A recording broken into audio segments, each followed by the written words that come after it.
In English, if a person's pet is too sick or injured to continue living, we wouldn't say that this person has to kill their pet. Instead, we would say that this person has to put their pet down. And if we've gained some weight recently, we might not always use the verb gain to say this, since it's also common to say that we've put on some weight.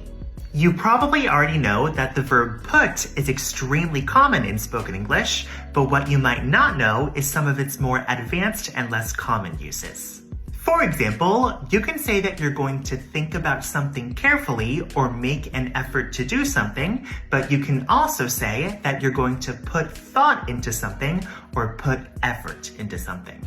So you could say, he always puts a lot of thought into the gifts he gets for his parents, and he needs to start putting more effort into managing his time better. Also, if there's a fire, you could say that firefighters are going to extinguish it, but since this sounds a bit formal, it's much more common to say that they're going to put out the fire. And finally, we can use put to talk about something's effect on us. So something could put you in a good or bad mood, for example.